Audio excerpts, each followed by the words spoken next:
Você está no programa Vector Talks. Vamos ter a honra e o prazer de receber várias pessoas aqui que estão vivendo e vivem a história do mundo logístico, e você vai ter o prazer de poder assistir várias entrevistas interessantes com parceiros, amigos, pessoas que estão envolvidas nesse mundo logístico. Eu sou o André Garcia e você está na Vector Talks. Então, boa tarde a todos. Eu estou aqui com o meu amigo, que hoje vou chamar você de meu amigo, porque assim, eu conheço seu pai há uns bons anos, que eu não vou revelar aqui qual é o tempo que eu conheço teu pai e quanto tempo eu já opero com ele na parte de luxo. Mas hoje eu estou aqui com meu amigo Fredi Neto, né, que é filho do Fredi, um cliente meu que já opera comigo na parte de luxo aí há, acho que mais de 20 anos que eu opero com seu pai nessa parte. E eu achei muito interessante você vir, que você é a segunda geração, é isso? Segunda geração que está aí tomando corpo naquilo que o seu pai já faz e fez e ainda faz e ainda vai fazer nesses anos todos do comércio exterior. Sempre nessa área de importação, de produtos de luxo. E agora você está atuando aí também na empresa já, né? Com 22 anos? 21. 21 anos, assim, eu estou até me sentindo aqui um senhorzão entrevistando você, Fredi, com 21 anos. Mas assim, estou muito satisfeito, cara, porque assim, você... estando conversando comigo é porque você, de alguma forma, você viu o trabalho que eu prestei para o seu pai e hoje eu estou dando continuidade nessa geração, que é a sua geração que está entrando. Então, assim, conta um pouco da sua história para mim, até para os meus amigos saberem. Eu sei que você estuda lá fora. Eu queria que você falasse um pouco de como foi essa história hoje da origem da Global X, né? Que você está tocando esse assunto, você vem com grande maestria, porque eu tenho acompanhado a operação, porque eu faço a operação junto com você, mas eu queria que as pessoas que vão nos assistir, ouvindo essa nossa pequena bate-papo, soubessem um pouco da sua história, como começou. Fala um pouco aí pra gente aí. Primeiro, eu queria só agradecer por esse convite, muito especial estar aqui conversando com você. Meu pai sempre falou muito de todo o trabalho que vocês fizeram juntos e fico feliz de estar aqui, de poder estar contribuindo em outra parte, né, outro ramo totalmente, mas ainda nessa área do comércio exterior. Você comentou de eu ser segunda geração, na verdade eu devia até me corrigir, que na verdade sou terceira geração na área do comércio exterior. Meu avô começou lá atrás, em 1960, parou um pouco na época que fechou a importação, daí ele começou a trabalhar com meu pai na época da Montblanc, os dois começaram a operação juntos. Sim, eu operei com seu pai na época de Montblanc. Foi bem legal, que na verdade ele trouxe meu avô mais para esse mercado de luxo, canetas, relógios, né, pertences de luxo. Meu avô antigamente trabalhava mais no setor de comida e vinhos. E agora estou eu trabalhando com meu pai, trazendo ele para o mercado de saúde. Também foi uma operação que a gente começou juntos. Muito devido à pandemia, todo o cenário que eu vou entrar em mais detalhe, mas fico muito feliz de estar aqui juntos, né? 3 gerações, né, acabaram trabalhando e muito legal estar trabalhando com uma pessoa que teve com meu pai há mais de 20 anos. Tá. A Global X, vamos lá, como é que iniciou-se essa história? Sim. E aonde é que você se encaixou nisso aí? Então, a Global X, ela veio da pandemia, foi uma situação que a empresa se criou por causa da pandemia, e ela tem um elo muito, muito interessante, né? Eu fui estudar fora em 2019, um pouco antes da pandemia, estava estudando em Stanford, lá na Califórnia, e no meio do meu primeiro ano, a faculdade fechou, fui forçado a voltar para o Brasil. A experiência da faculdade praticamente acabou lá, quase, voltei só agora, ano passado, no final de 2021. E quando eu cheguei aqui no Brasil, eu vi uma discrepância muito grande de como era percebido, né, e vista a pandemia lá nos Estados Unidos, especificamente na Califórnia, onde já estava ficando um pouco mais séria a situação, e no Brasil. E nesse meio caminho, eu senti que existia uma oportunidade aí no mercado de saúde. Não conhecia nada. Eu confesso que minha formação é na área de engenharia de recursos energéticos, na área de energia. Mas eu vi a pandemia como uma oportunidade de tentar buscar um novo ramo.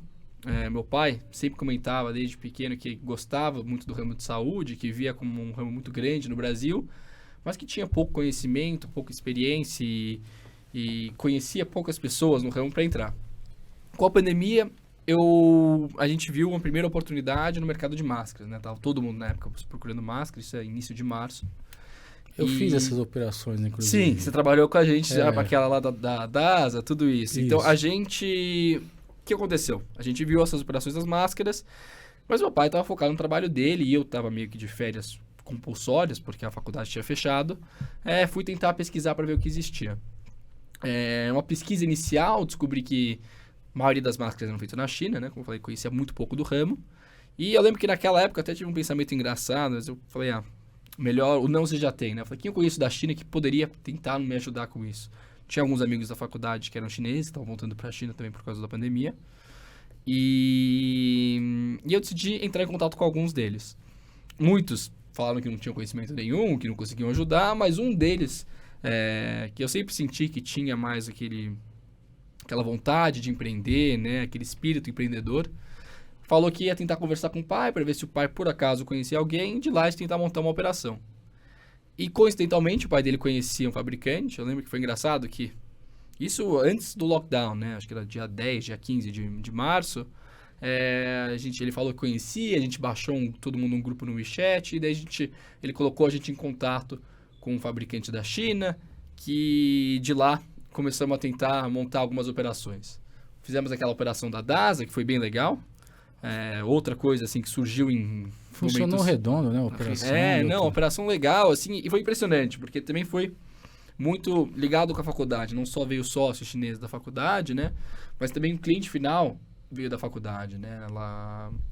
A DASA tem muitos membros lá que são ex-alunos de Stanford, né? Sim. E através da faculdade consegui contato com o pessoal lá para tentar oferecer o produto numa época que praticamente não existia máscaras no mundo. A gente ficou, ao longo de 21, trabalhando muito com o mercado de máscaras, e de 2020, trabalhando no mercado de máscaras, e a partir de 21 a gente decidiu dar uma reestruturada na nossa operação para tentar olhar para outros produtos. A gente sentiu que era uma coisa que estava ficando muito presa na pandemia, né? E a gente tentou olhar para outros produtos que poderiam crescer mais, ou que ainda não tinham entrado no pico, né, por causa da pandemia. Como luvas, como seringas, que a gente vem trabalhando, né, até hoje. Mas isso é um pouco da origem, né? Eu acho que tem mais alguns pontos depois que eu posso entrar. Mas foi uma operação, assim, bem interessante. O início, assim, foi uma coisa totalmente inesperada. Hoje a gente já está muito fora do ramo de máscaras, estamos ainda trabalhando um pouco com luvas, muito mais com seringas, mais hoje em dia, e tentando olhar para outros produtos diagnósticos, outras partes no ramo de saúde, que são um pouco menos dependentes da pandemia, né, e um consumo mensal até maior. Então, pensando em ramo de saúde, né, para quem está nos ouvindo, e você que está envolvido diretamente com isso, não só com o produto, mas importando, fazendo toda a logística, qual é hoje a dificuldade, né, para quem está ouvindo, para quem está nos ouvindo na logística, né, o que você hoje vê de maior dificuldade hoje, tanto por se tratar de um produto de saúde, né, que aí a exigência e a saúde em si, o Ministério da Saúde está dando muito em cima disso, né? E na logística, qual seriam as maiores dificuldades? A gente sabe que na logística o frete internacional está pesando, tem uma série de assuntos aí, né? Uma demanda reprimida em que o armador, basicamente, ele está ditando as regras. Hoje você paga, o que você pagava $500, tem frete hoje chegando a $12 mil. Sim. E às vezes o seu container... Eu tenho uns amigos assim, que a mercadoria dele do container cheio é $12 mil. Sim. E o frete internacional, $12 mil.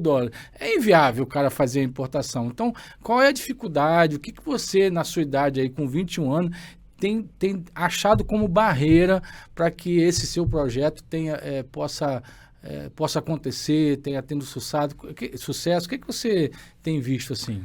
É engraçado, acho que eu conhecia muito pouco de logística, ouvia um pouco do meu pai, mas conhecia muito pouco. E acho que nesses 2 anos e meio que a gente vem trabalhando, comecei a entender um pouco mais de quão dependente e todo esse mercado de comércio exterior é em diversos fatores, né?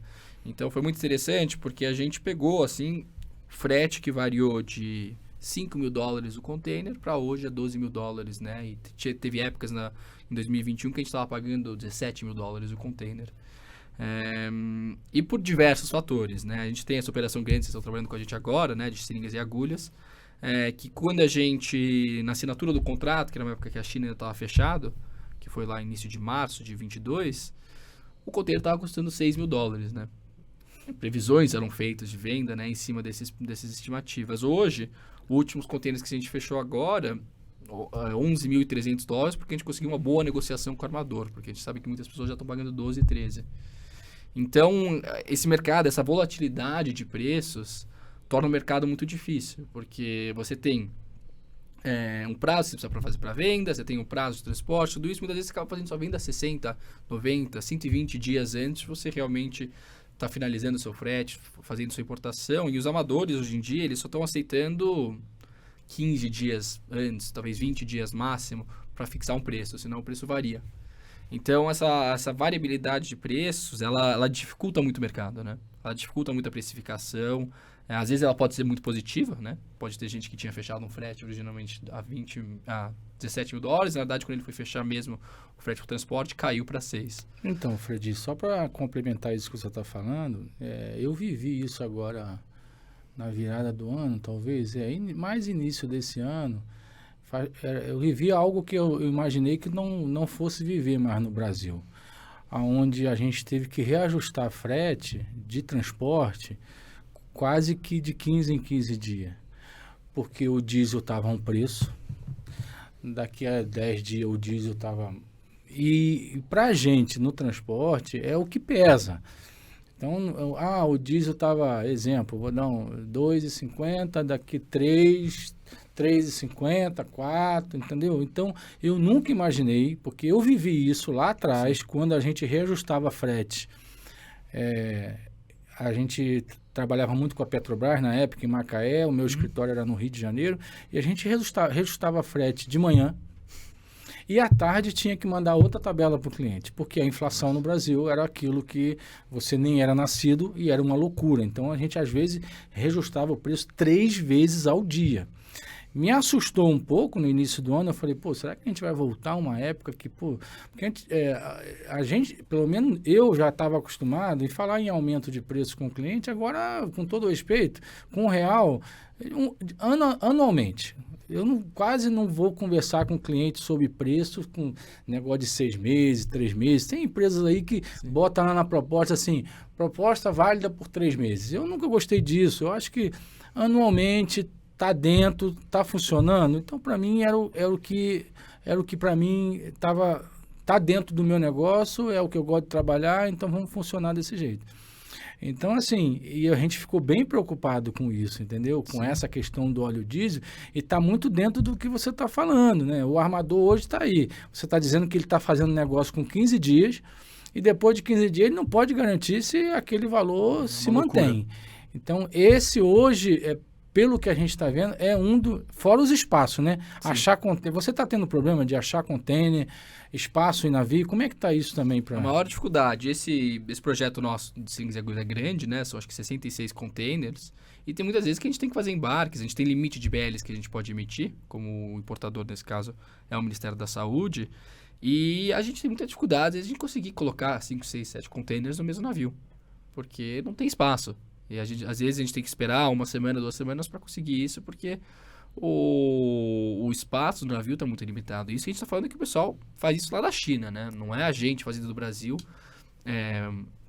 lá na China, né? Os caras estão lá falando com o armador, pessoalmente, tudo isso, mas não conseguem porque o mercado está muito competitivo, né? Preço, como eu te falei, subindo a cada minuto. E uma dificuldade, né? Porque você tem toda essa mudança de frete, enquanto ao outro lado você tem preços de venda fixo, você não consegue mexer, né? O cliente já concordou no preço dele, ele não vai mexer. E você falou um pouco do frete, né? O frete nacional, esse foi um ponto também que a gente acabou aprendendo muito, impactou muito, porque no Brasil, ao redor de 21, a gente acabou sendo muitos contratos com diversos estados e municípios ao redor do Brasil, né? Muitas pessoas acabam trabalhando só com São Paulo, especialmente focado no privado, mas quando você abrange para o público, expande para muitos estados, né? A gente tem vendas com Roraima, com Rondônia, estados assim que você percorre 3, 4 mil quilômetros de transporte. Que faz uma diferença. Que faz uma diferença grande. E era uma coisa impressionante, assim, essas diferenças, às vezes, de fretes que você vê, impactava muito a operação. E daí tinha um outro fator que eu acho que tornava o frete ainda mais importante, que era que, às vezes, os preços, né, de mercadoria mudavam muito. Então, tinha uma época que luva custava, no atacado, uns R$60 por caixa, e hoje custa menos de 20.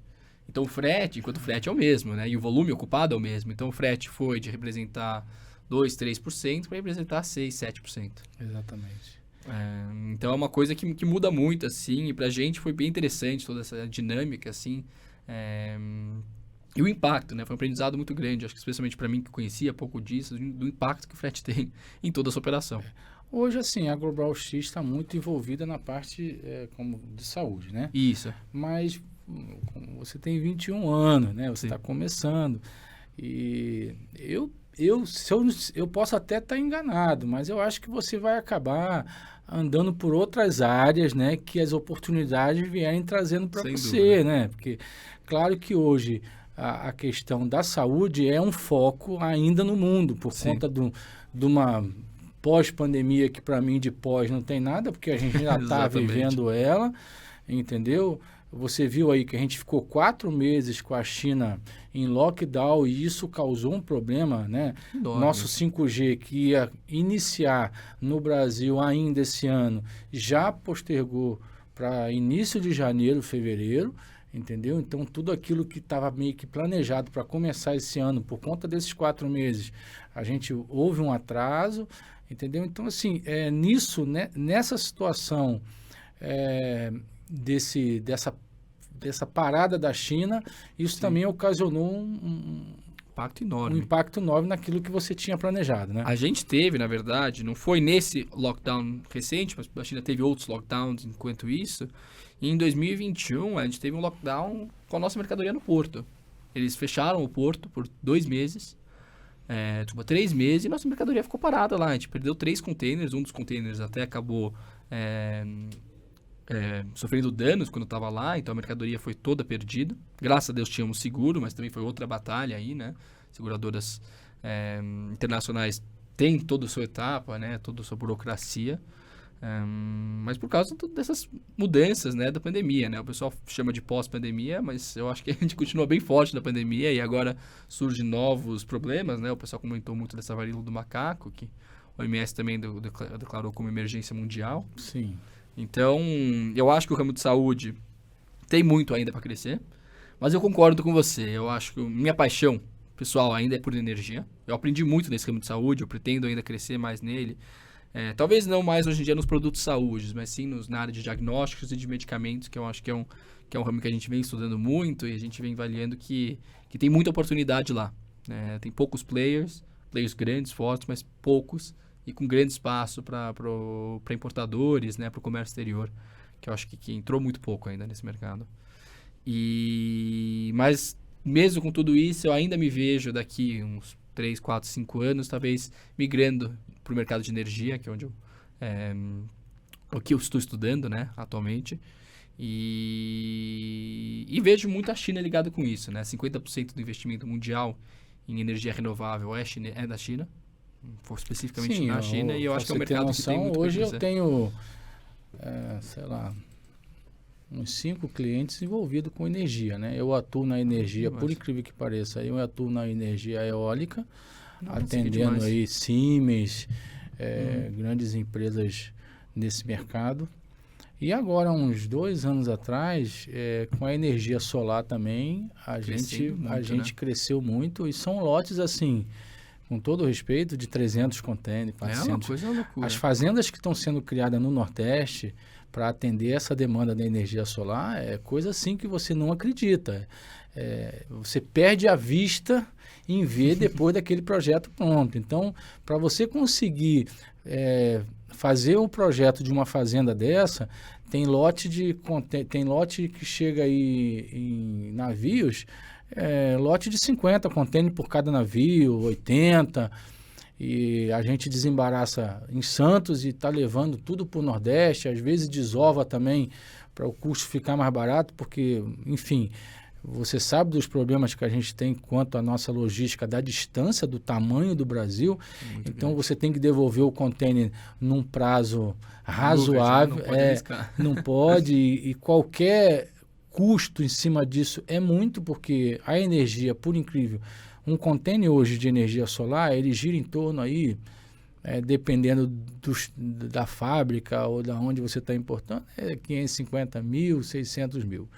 Então, se você vai entregar isso lá na Bahia, lá no interior da Bahia, mais esse frete nacional aqui, que é o que a gente estava falando, de 3 mil quilômetros, né? E se você ainda tivesse que se preocupar, ainda pagar demurge para o armador por conta de você levar o container lá para desovar, para depois trazer, então, hoje, a operação logística nessa área está sendo decidido tudo assim, no detalhe. Sim, sem Vamos dúvida. desovar aqui? Não, qual é a distância? Dá tempo de voltar, devolver vazio e não gerar demurge? Então, qualquer centavo hoje na operação ou na planilha, ela tem um peso importantíssimo na Total, logística. sem dúvida. Entendeu? Então, assim, eu, com todo respeito, eu desejo sucesso para você nessa obrigado. parte de energia, e eu digo para você que isso tem futuro, e muito futuro ainda. Muito. Eu acho que ainda vão surgir aí, nem sei quais os tipos de energia, mas tem muita gente envolvida com isso. Sim, sem dúvida. Há um interesse mundial por essa questão de energia, porque ela tem que ser renovável, ela tem que ser barata, ela tem que ser de uma forma que a gente consiga fazer com que o projeto gire rápido para poder girar a energia. Então, assim, eu acho que, pensando no que você está falando, eu acho que você tem grande sucesso de isso ser bem sucedido nessa área, né? Tem alguma outra coisa que você acha importante de quem está nos ouvindo, dentro disso tudo aí que você está vivendo, da sua experiência, da Global X, que você queira falar para os nossos amigos terem uma noção do que você está vivendo e como você está vivendo isso? Eu acho que um ponto que eu gostaria só de comentar, que eu acho que foi muito interessante, para mim foi uma hora de aprendizado que eu tive em todo esse trabalho que a gente vem fazendo, sobre as diferenças culturais, as barreiras entre as diferenças culturais e como uma amizade pode fazer toda a diferença. O grande diferencial, querendo ou não, tanto eu quanto meu amigo tinha muito pouca experiência nesse mercado. Nossos pais não conheciam esse mercado, né? Meu pai era do mercado de luxo e o pai dele do mercado de mineração. Então, mercados bem distintos do mercado de saúde. Mas o nosso grande diferencial desde o início foi uma relação de muita confiança dos dois lados, conhecimento e um meio comum que é muito raro se achar entre um chinês e um brasileiro. É verdade. Existe muito fortemente essa barreira cultural em quase todas as empresas que operam entre Brasil e China. E eu acho que o nosso grande diferencial, que nos proporcionou crescer tanto nesse mercado, né, foi essa possibilidade de trabalhar entre os dois países, né? Metade da equipe fica aqui no Brasil, outra metade fica na China. Mas trabalhar entre os dois países com uma dinâmica super fluida. Os dois lados confiando muito um no outro, conseguindo se comunicar direito, sem dificuldade de comunicação. Claro, às vezes quando você envolve a equipe do Brasil com a equipe da China, às vezes tem as coisas não casam perfeitamente. Mas aí tô eu e ele lá para ajudar, para fazer esse elo quando não tá funcionando 100%. E eu acho que isso pra gente foi o fator que mudou tudo. É um dos grandes princípios da empresa. A idade dele é mais ou menos a sua idade? Ele tem um ano a menos. Então é mais novo ainda. Então, assim, mas, Fred, assim, eu estou muito feliz de você ter vindo. Eu acho que a nossa conversa acrescentou muito, né, nesse trabalho que eu já faço de logística, que eu presto para o seu pai, né? Não tive o prazer de prestar esse serviço para o seu avô, mas para o seu pai há esses anos todos. Ter você aqui, que é uma geração, né, assim, totalmente diferente da minha. Eu tô aí quase que pendurando a chuteira daqui a pouco e você está começando. Então, somos assim, geração totalmente diferente, mas o que me alegra nisso é saber que ainda há uma geração com a sua idade de 21 e do seu sócio de 20 que está muito focado em fazer a diferença ainda na logística, na importação, no comércio exterior. Às vezes eu estava até conversando com uns amigos aqui anteriormente, antes de conversar com você, e a gente tem ficado muito preocupado com essa nova geração, que assim, pô, será que vai ter um cara igual a gente, que está disponível sábado, domingo, feriado, que está interessado em fazer investimentos na área de comércio exterior, pensar em importação, pensar em alguma coisa? A gente estava falando isso aqui ainda há pouco. E você é a prova de que eu acho que isso não vai acabar. Eu acho que tem gente assim, como você, igual você, que está nessa mesma vibe. Isso nos deixa muito satisfeito. Quando eu convidei o seu pai, que ele falou, pô, André, eu não vou poder, mas... você não quer entrevistar o Fredzinho? Eu falei, pô, eu não tinha, até peço desculpa, porque realmente não havia me passado pela cabeça, mas para mim está sendo um momento, assim, muito interessante, ver o projeto, ver como começou, né, de uma ideia assim, peraí, deixa eu liguei para os meus amigos, alguns disseram que não, mas aí tinha peraí, ligou para o pai dele que conhecia alguém, olha só, é um negócio que assim... Pô, quase que um bate-papo assim, quando a gente está sentado aqui e girou um negócio, entendeu? Então, assim, isso é muito legal, saber que você está aí ocupando esse espaço, né, dando continuidade ao trabalho do seu pai, que apesar de ser seu pai envolvido com luxo, mas é a mesma, é continuidade, porque é comércio exterior, é importação, é lidar com o cliente aí, né, lidar com a China, lidar com com os Estados Unidos, Europa, porque de alguma forma, em algum momento, pode ser que tenha alguma operação que tenha essa sinergia. Então, assim, cara, muito obrigado. Eu agradeço aqui a sua presença. Eu espero que os nossos futuros ouvintes desse bate-papo aqui, isso aqui sirva como incentivo para essa garotada nova aí, para quem está começando, e que eles possam ver, não em você, né, da mesma forma que eu estou vendo, o futuro da continuidade daquilo que a gente acha que uma hora, esse negócio uma hora não vai dar certo, tal. Não, você é prova viva de que de alguma forma você vai dar continuidade a esse trabalho, a essa coisa do comércio exterior, que ainda é um play muito importante para o Brasil. A gente depende muito ainda. Assim como os países lá fora dependem muito da gente, eu acho que a gente ainda tem muito que depender ainda da tecnologia, de tudo que começa de novo na China, e de alguma forma eu acho que você vai ter grandes oportunidades, e digo mais, tá? Eu não digo só em energia não, tá? Eu acho que